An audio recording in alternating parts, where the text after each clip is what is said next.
আসসালামু আলাইকুম, doctor ARM Jamil বলছি। আশা করি যে যেখানেই আছেন ভালো আছেন। আমরা অনেক পেশেন্ট প্রতিনিয়ত দেখছি যারা আসলে অনেক সিলি মিস্টেক করছেন, স্পেশালি তাদের খাবার পরে কিছু কিছু কাজ করছেন, যেই কাজগুলো না করলে তাদের এই হজম শক্তিজনিত বা হজম বা পেট খারাপ বা এই জাতীয় যে সমস্যাগুলো তারা কিন্তু কম সাফার করতেন। তো এই বিষয়গুলো থেকেই আজকের ভিডিওটি করা। তো এই ভিডিওটি আসলে আপনাদের জন্যই করা, এবং মন দিয়ে শুনলে আশা করি আপনারা অনেক মানে হজমজনিত সমস্যা বা গ্যাসের সমস্যা বা অ্যাসিড রিফ্লাক্সের সমস্যা, এই সমস্যাগুলো থেকে অনেকটা বেরিয়ে আসতে পারবেন। তো যাক, আমরা অনেকেই খাবার পরে যে একটা বড় ভুল করি সেটা হচ্ছে খাবার পরপরই পানি খেয়ে ফেলি। তো এটা একটা বড় ভুল, কারণ আপনার বডি যখন টেম্পারেচার বেশি থাকে তখন কিন্তু বডি রেডি থাকে যে খাবারগুলোকে বার্ন আউট করে সেখান থেকে পর্যাপ্ত নিউট্রিশন নেওয়া। কিন্তু যখন আপনার খাবার খাওয়ার পরে যখন পানি খাচ্ছেন তখন কিন্তু বডি টেম্পারেচারটা কিছুটা কমে যাচ্ছে, যে কারণে মেটাবলিক রেটটা কমে যাচ্ছে। তো সেখান থেকে আপনার ডাইজেশন পাওয়ারটা কমে যাচ্ছে।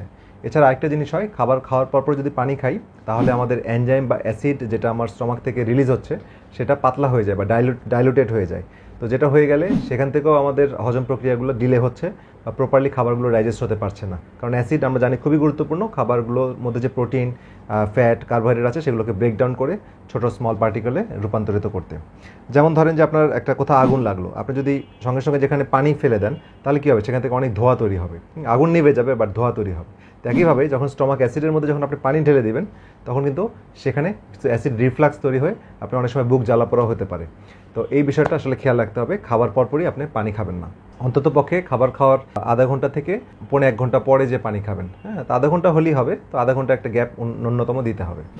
দ্বিতীয় যে ভুলটি আমরা অনেকেই করি সেটা হচ্ছে খাবার পরে আমরা ফল খেয়ে ফেলি। স্পেশালি মিষ্টি জাতীয় ফল খেলে আমাদের অনেকে বদহজম হয়, ডায়রিয়া হয়, পেটে গ্যাস হয়, ব্লোটিং হয়, এই জাতীয় সমস্যাগুলো হয়। কারণ আমরা যখন ফল খাই, ফল একটা স্পেশালি ফ্রুক্টোজ থাকে ফলে বেশি, এবং এটা কিন্তু দ্রুত বডিতে অ্যাবজর্ব হয়। কিন্তু যখন আমরা খাবার খাই, খাবারের মধ্যে ভাত খাচ্ছি, রুটি খাচ্ছি বা এই জাতীয় খাবারগুলো খাচ্ছি, তো এটার সাথে যখন ফল মিক্স করি তখন এই ফলটা টাইমলি কিন্তু এটা পরবর্তীতে অংশ ইন্টেস্টাইনে যেতে পারে না। কারণ ইউজুয়ালি ফুডটা 4 ঘন্টার মতো সময় লাগে আমাদের স্টমাক থেকে ইন্টেস্টাইনে যে পরিপূর্ণভাবে বডিতে অ্যাবজর্ব হয়ে বডি প্রয়োজনে লাগতে। কিন্তু যখন ফলটা খাই, ফলটা যেহেতু এই খাবারের কারণে পরে অংশ দ্রুত যেতে পারে না, সেটা কিন্তু স্টমাকই থেকে যায় এবং এটা ফার্মেন্টেড হয়ে যায়। ফার্মেন্টেড হলে সেটা কি হয়, একটা গ্যাস তৈরি করে, এনজাইমেটিক অ্যাক্টিভিটিগুলোকে হ্যাম্পেয়ার করে, এবং এখানে আমাদের বদহজম বা গ্যাসের সমস্যাগুলো তৈরি হয়। এবং অনেক দেখা যাচ্ছে যে ফল খাওয়ার পরপরই তার ডায়রিয়া হয়ে যাচ্ছে, এবং এই ডায়রিয়া ভালো করার জন্য আবার অ্যান্টিবায়োটিক খাচ্ছে, আবার অ্যান্টিবায়োটিক যে উপকারী ব্যাকটেরিয়াগুলোকে নষ্ট করছে। তাহলে এই যে সাইকেলটা, একটা ভুল থেকে কতগুলো ভুল তৈরি হচ্ছে। তো সুতরাং খাবারের পরপরই ফল খাওয়া অ্যাভয়েড করতে হবে, এবং ফলটা খেতে হবে খাবারের আগে। খাবারের আধা ঘন্টা আগে বা 10 মিনিট হোক, 15 মিনিট আগে হোক, আপনি খাবার আগে ফল খেতে পারবেন, তারপরে আপনি খাবার পরে যেয়ে খাবেন। তো এটা একটা গুরুত্বপূর্ণ মেসেজ। তৃতীয় যে ভুলটি আমরা করি সেটা হচ্ছে খাবারের পরপরই আমরা অনেক সময় শুয়ে পড়ি। স্পেশালি রাতের খাবার খাওয়ার পরপরই যদি আমরা শুয়ে পড়ি, অর্থাৎ অফিস থেকে আসলাম, রাত 10টা বাজলো, আমরা সঙ্গে সঙ্গে খেয়ে ফেললাম, খেয়ে আমরা 10:30টার দিকে শুয়ে পড়লাম। তাহলে এই জিনিসগুলো করলে যেটা হয় সেটা হচ্ছে আমাদের খাবার খাওয়ার পরে আমাদের যেহেতু স্পেশালি কার্বোহাইড্রেটটা বেশি থাকে খাবারে, তাহলে কি হয়, বডি থেকে ইনসুলিন রিলিজ হয় প্যানক্রিয়াস থেকে, এবং ইনসুলিন সেন্সিটিভিটি কোষগুলো দেখায়, এবং এটার কারণে গ্লুকোজ অ্যাবজর্পশনটা বাড়ে। তো যদি আমাদের ইনসুলিন রেজিস্ট্যান্স বাড়ে, ইনসুলিন সেন্সিটিভিটি বাড়ে, এটার ফলশ্রুতিতে ইনসুলিন রেজিস্ট্যান্সও বাড়বে যদি বেশি পরিমাণে ইনসুলিন আসে। কারণ খাবার পর ইনসুলিন বেশি আসবে, এবং আমরা যখন রেস্টে যাব ব্রেকডাউন হবে না, ইনসুলিন রেজিস্ট্যান্স হবে। তো এই অভ্যাসটা যদি আমরা চলমান রাখি তাহলে আমাদের ডায়াবেটিস, হাইপারটেনশন, ফ্যাটি লিভার, কার্ডিওমেটাবলিক যে বিভিন্ন ডিজিজগুলো আছে সেগুলো কিন্তু হওয়ার ঝুঁকি অনেক বেড়ে যাবে। এবং এটা হিস্ট্রি নিয়ে দেখা যাচ্ছে যে এই ধরনের সমস্যা বা অভ্যাস যাদের আছে, খাওয়ার পর শুয়ে পড়ে, তাদের এই সমস্যাগুলো হয়। আপনি ধরেন যে একটা গ্লাসের কথাই বলেন, যে গ্লাসটা ভরা আছে, আপনি ধাক্কা দিলেন, ফেলে দিলেন, পানিটা গড়িয়ে পড়লো। তাহলে একই রকম বিষয়, আপনি খাবার খাওয়ার পরে আপনি আপরাইট অবস্থায় থাকতে হবে।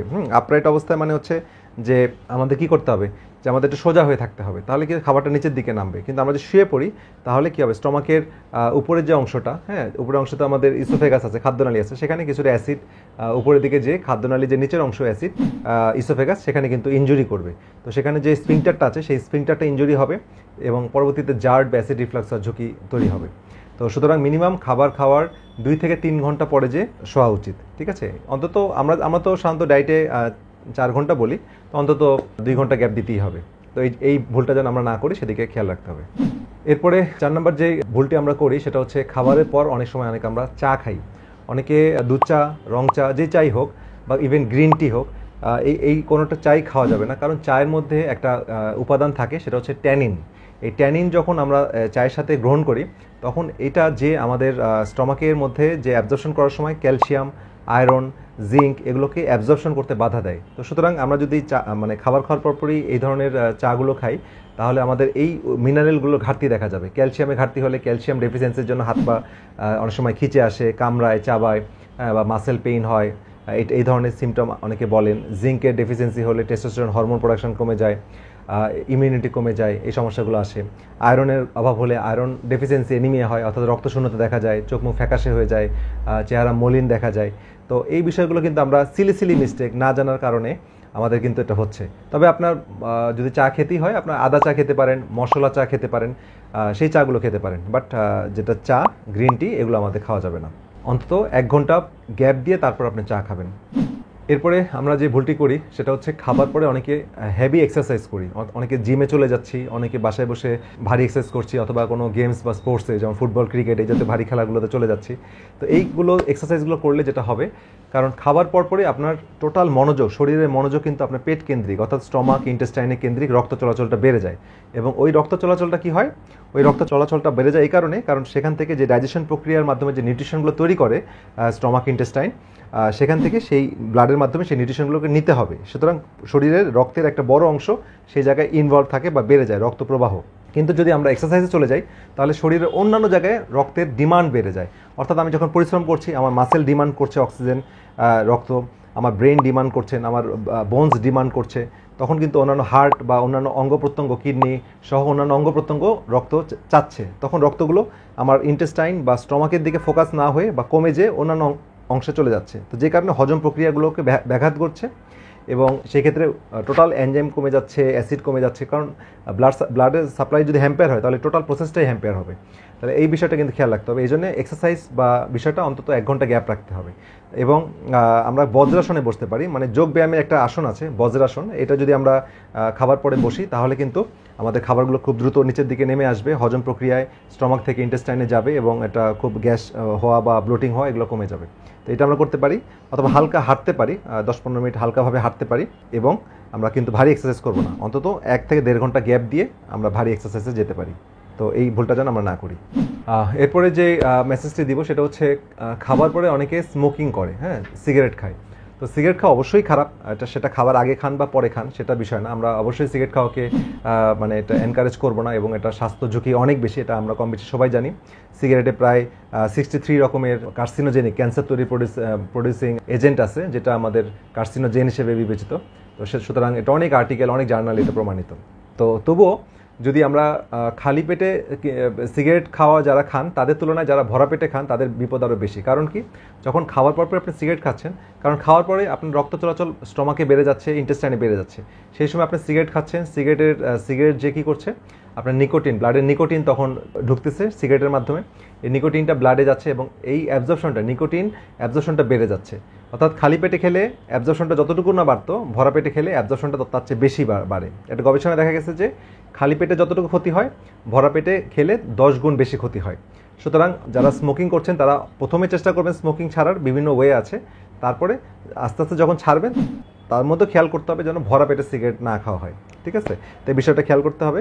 এবং যারা স্মোকিং করেন তাদের ক্ষেত্রে প্রায় পেটের মধ্যে আইবিএস জাতীয় সমস্যা দেখা যায়, গ্যাস্ট্রিক আলসার দেখা যায়, বিভিন্ন ধরনের মানে ইন্টেস্টিনাল ইস্যুগুলো আসে আমাদের।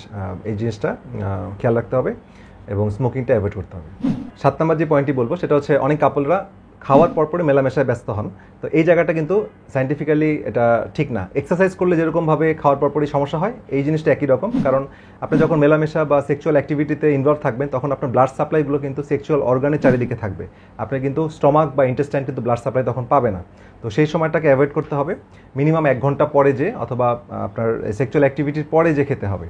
এবং এই বিষয়টা যদি আমরা না করি আমাদের কিন্তু ডাইজেশন প্রবলেম হতে পারে, ঠিক আছে? তো এটা একটা গুরুত্বপূর্ণ মেসেজ। শেষ যে মেসেজটি দিব সেটা হচ্ছে খাবার পরপরই অনেকে আমরা গোসল করি। তো এটা কিন্তু করা যাবে না, কারণ অনেক সময় দেখা যাচ্ছে যে অফিস থেকে আসছে, দেরি হয়ে যাচ্ছে, বা এখন স্পেশালি গরমের দিন প্রচণ্ড গরম, তো এসে আমরা আগে খেতে বসি, তো খাওয়ার পরপরই আমরা গোসল করে ফেলি। তো এই জিনিসটা করা যাবে না, কারণ আমাদের এই যে একইভাবে যখন খাওয়ার পরে আপনি গোসল করবেন আপনার বডি টেম্পারেচার কমে যাবে। বডি টেম্পারেচার কমে গেলে কিন্তু বডি বার্ন আউট করার ক্যাপাসিটি কমে যাবে। কারণ আমরা যখন শরীরটা যখন ঠান্ডা হয়ে গেলে আপনি খাওয়ার পরে গোসল করলেন তাহলে কী হবে, আপনার শরীরটা ঠান্ডা হয়ে গেল, স্কিন যখন ঠান্ডা হয়ে যাবে তখন অটোমেটিক্যালি ব্লাড ফ্লো বেড়ে যাবে এবং স্কিনটাকে গরম করার জন্য স্কিন কেন্দ্রিক ত্বক কেন্দ্রিক ব্লাড সাপ্লাই বেড়ে যাবে। তো ব্লাড সাপ্লাই যখন রিডিরেক্টেড হয়ে ত্বকের দিকে যাবে তখন কিন্তু আপনার স্টমাক এবং ইন্টেস্টাইন ব্লাড পাবে না। তো স্টমাক এবং ইন্টেস্টাইন যখন ব্লাড কম পাবে তখন কিন্তু একইভাবে আপনার হজম প্রক্রিয়াটা ডিস্টার্ব হবে। তাহলে সেই বিষয়টা আপনি খেয়াল রাখতে হবে এবং খাওয়ার মানে অন্তত 1 ঘন্টা গ্যাপ দিয়ে আপনাকে গোসল করতে হবে। তো এই যে পয়েন্টগুলো এগুলো কিন্তু আসলে আমরা প্রায় অনেকে ভুল করছি না জানার কারণে। তো এই সিলি বিষয়গুলো যদি আমরা একটু সচেতন হই তাহলে আমাদের হজম প্রক্রিয়া আমাদের অনেক সুন্দর হবে। আমাদের এটার সাথে আমাদের হেলথের অনেক সমস্যা জড়িত এবং আপনার অনেক বড় বড় সমস্যা থেকে আপনি বেরিয়ে আসতে পারবেন।